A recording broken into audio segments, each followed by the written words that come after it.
Rafael tinha 32 anos quando tudo mudou. Era engenheiro de software, morava sozinho num apartamento de 2 quartos em São Paulo, e levava uma vida que muitos considerariam bem-sucedida. Bom salário, amigos, hobbies, viagens ocasionais. Uma vida normal, comum, previsível. Ele cresceu numa família católica tradicional. A avó, Dona Conceição, era devota fervorosa. Rezava o terço todos os dias, ia à missa aos domingos, e sempre dizia que tinha uma missão: fazer com que todos os netos conhecessem o amor de Deus. Rafael lembrava dela com carinho, mas também com um certo constrangimento. Ela era intensa demais. Dramática, pensava ele. A mãe de Rafael era mais moderada, mas ainda assim mantinha a fé. O pai, por outro lado, era cético. Um homem de ciência, dizia ele. E foi nesse pai que Rafael se espelhou. Desde adolescente, começou a questionar. Primeiro com curiosidade genuína, depois com arrogância disfarçada de intelectualidade. Na faculdade, Rafael se tornou aquele tipo de pessoa. Aquele que, em toda roda de conversa, encontrava uma forma de diminuir a religião. Não era agressivo, mas era incisivo.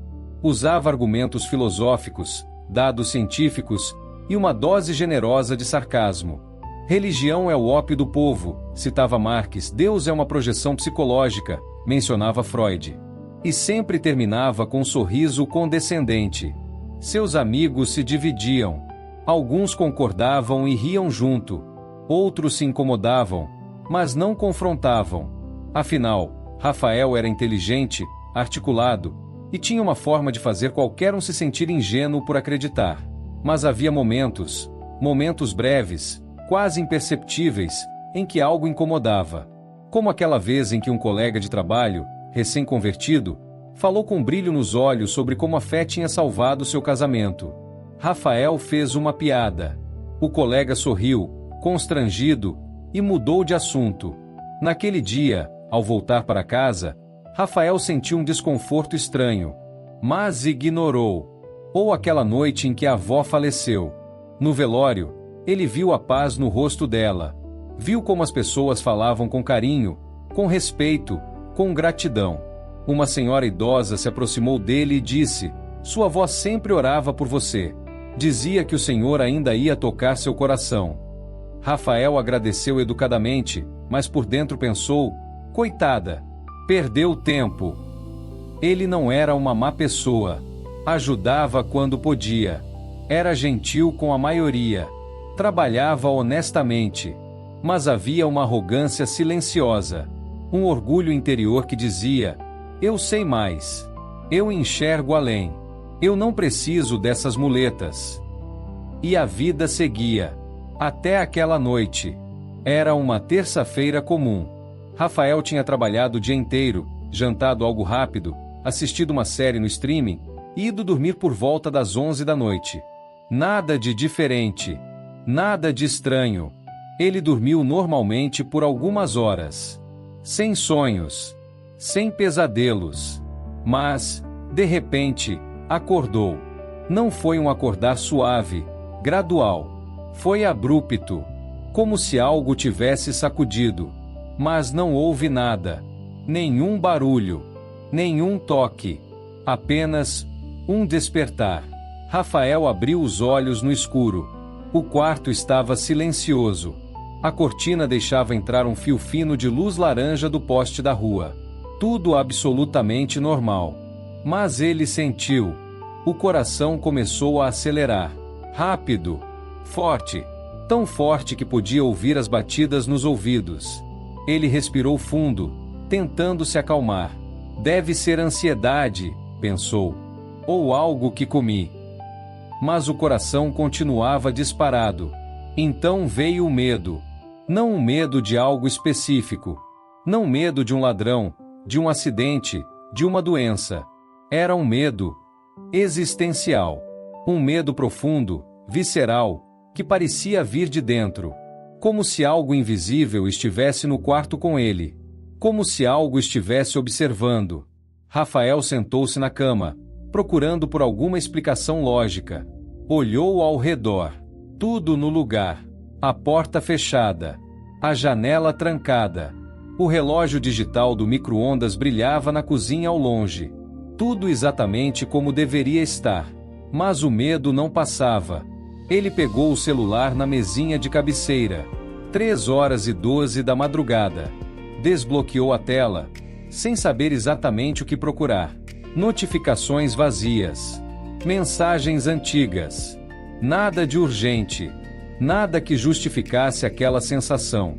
Rafael levantou-se. As pernas tremiam levemente. Ele caminhou até a cozinha, acendeu a luz que pareceu agressiva demais aos olhos e bebeu um copo d'água. O líquido gelado desceu, mas não trouxe alívio. Foi até o banheiro. Lavou o rosto. A água fria na pele deveria ajudar. Mas quando ergueu os olhos para o espelho, ele parou. O reflexo que o encarava era ele. Mas havia algo diferente. Os olhos pareciam cansados demais. A expressão, tensa demais. Como se estivesse olhando para um estranho. Para alguém que ele não reconhecia mais. O que está acontecendo comigo? Sussurrou para o espelho. Nenhuma resposta.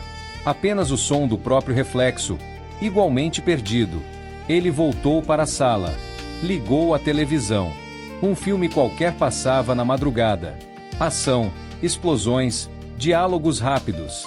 Mas o som parecia alto demais, invasivo. Desligou. Pegou o celular novamente. Abriu as redes sociais. Rolou o feed. Memes, notícias, vídeos curtos. Mas nada prendia a atenção. Tudo parecia vazio, sem sentido. Foi então que a mente começou a fazer o que ele tentava evitar. Lembrar. Rafael sentou-se no sofá, ainda com o celular na mão, mas a tela já havia escurecido. Ele não tinha mais forças para distrair-se. As lembranças vieram, uma por uma, como ondas. Lembrou-se de uma discussão com a mãe, anos atrás. Ela tinha pedido que ele a acompanhasse a uma missa de 7º dia de um tio distante. Rafael recusou, com rispidez. Mãe, eu não acredito nessas coisas. E você sabe disso. Para de insistir. Ela não insistiu. Apenas olhou para ele com uma tristeza calada e foi sozinha. Rafael nunca pediu desculpas. Lembrou-se de uma namorada, Júlia, que terminou o relacionamento com ele há 3 anos. Ela era cristã, frequentava uma igreja evangélica. No início, Rafael achava curioso, até charmoso, mas com o tempo, começou a ridicularizar.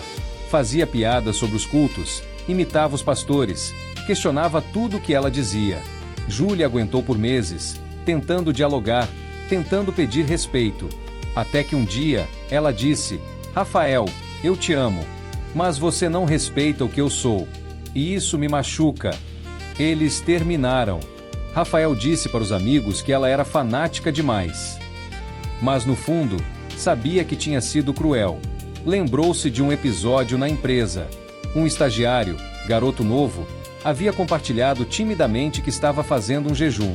Rafael perguntou o motivo, e o garoto, sem jeito, disse que era por uma causa espiritual. Rafael soltou uma risada alta, na frente de todos.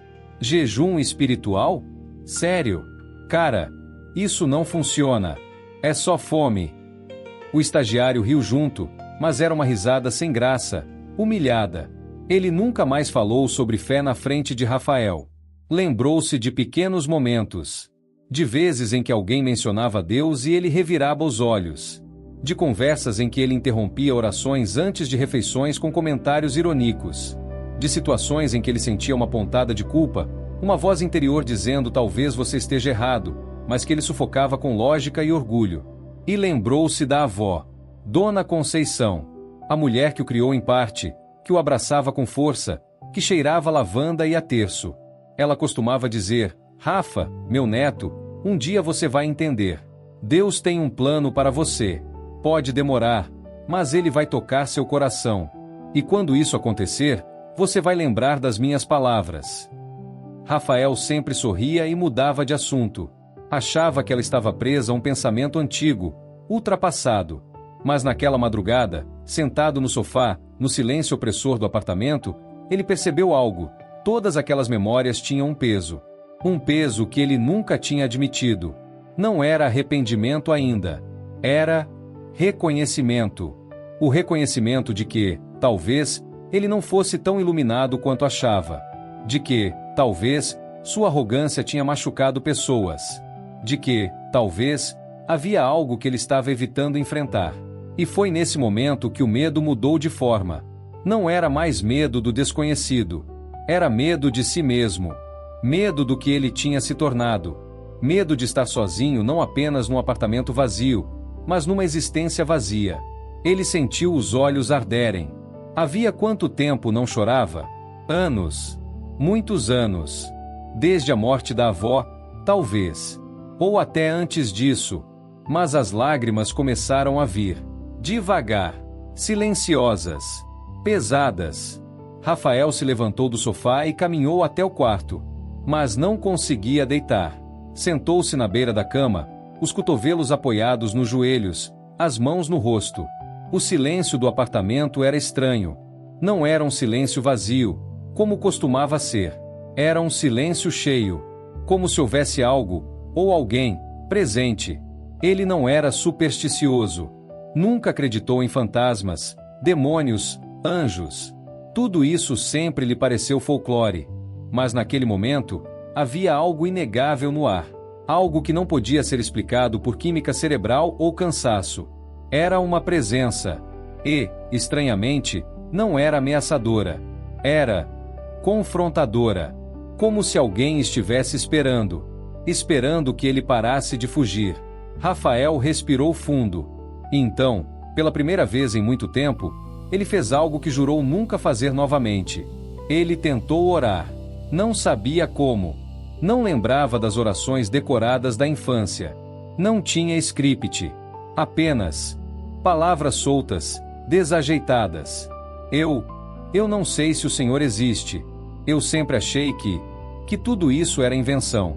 Desculpa. Silêncio. Mas se o Senhor existe, eu preciso entender o que está acontecendo comigo. Porque eu não aguento mais. Mais silêncio. Eu acho que fui arrogante. Eu acho que machuquei pessoas. E eu não sei o que fazer com isso. Ele esperava alguma resposta. Uma voz. Uma luz. Algo cinematográfico. Mas não houve nada disso. Houve apenas uma mudança. Uma mudança tão sutil que quase passou despercebida. O peito, que estava apertado, começou a relaxar. A respiração, que estava acelerada, começou a normalizar. O coração, que disparava, começou a acalmar. E com isso, uma certeza estranha começou a surgir. Não uma certeza lógica, baseada em evidências, mas uma certeza sentida, profunda, inexplicável. A certeza de que ele não estava sozinho. Rafael deitou-se novamente. Ainda não conseguia dormir, mas o pânico tinha ido embora. O medo, também.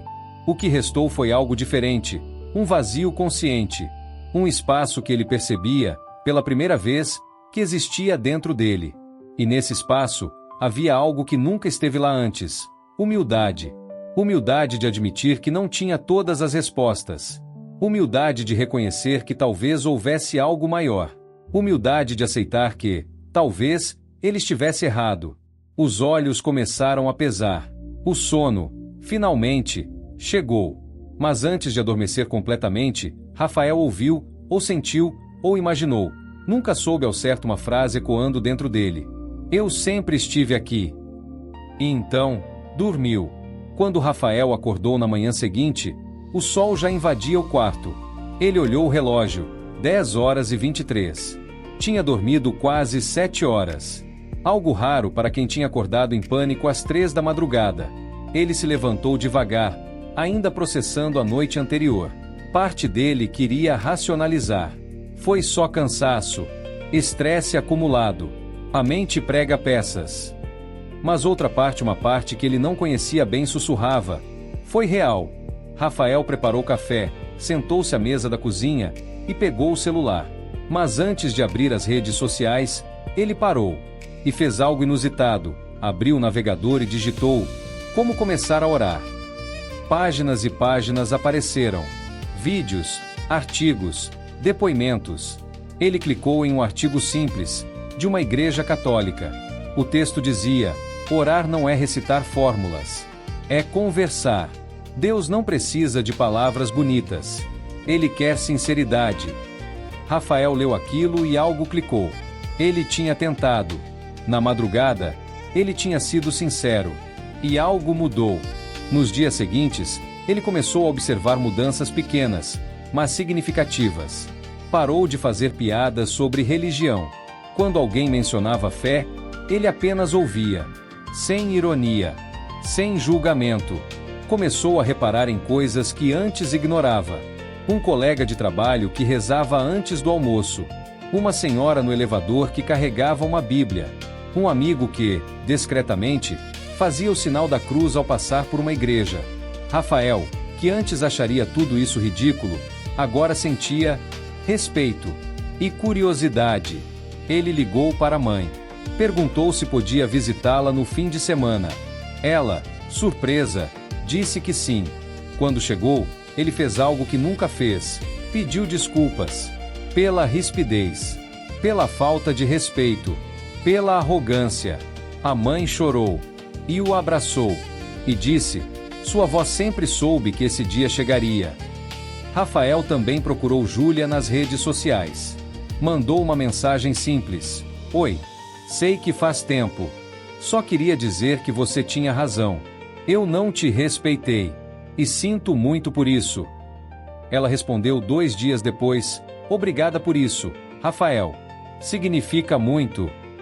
Ele não se tornou um fervoroso religioso da noite para o dia. Não começou a ir à igreja todos os domingos. Não virou pregador. Mas algo fundamental mudou. Ele abriu a mente. Abriu o coração. Abriu a alma. E começou a buscar. Leu livros que antes desprezava.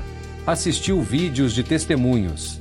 Conversou com pessoas de fé, não para debater, mas para entender. E, aos poucos, começou a orar. Não todos os dias. Não com regularidade. Mas quando sentia que precisava.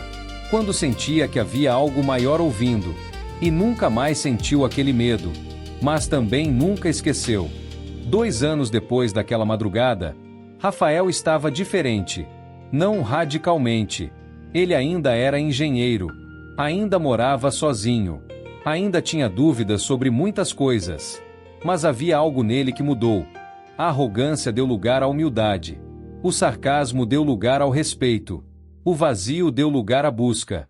Ele começou a frequentar uma igreja. Não por obrigação, mas por escolha. Não todos os domingos, mas quando sentia vontade. Conheceu pessoas que o inspiravam, que viviam a fé com autenticidade, que não eram perfeitas, mas eram sinceras. E ele percebeu algo: a fé não era muleta, era a fundação. Certa noite, ele estava lendo antes de dormir um livro sobre espiritualidade e se deparou com uma frase que o fez parar. Deus não precisa nos quebrar para nos alcançar, mas às vezes, Ele precisa nos acordar. Rafael fechou o livro e olhou para o teto. E sorriu, porque ele sabia, com toda certeza, que naquela madrugada de 2 anos atrás, ele não teve um ataque de pânico. Ele teve um despertar. E desde então, ele carrega uma lição que nunca mais esquecerá. Não se brinca com Deus. Porque quando o medo chega sem motivo, talvez o motivo seja exatamente o que você tem evitado ouvir. E quando Deus decide falar, até o silêncio grita. Essa história não é sobre castigo. É sobre misericórdia. Sobre um Deus que, antes de desistir de nós, tenta nos acordar. Sobre um amor tão grande que não se contenta em nos ver perdidos. E sobre um convite que está sempre aberto: voltar para casa.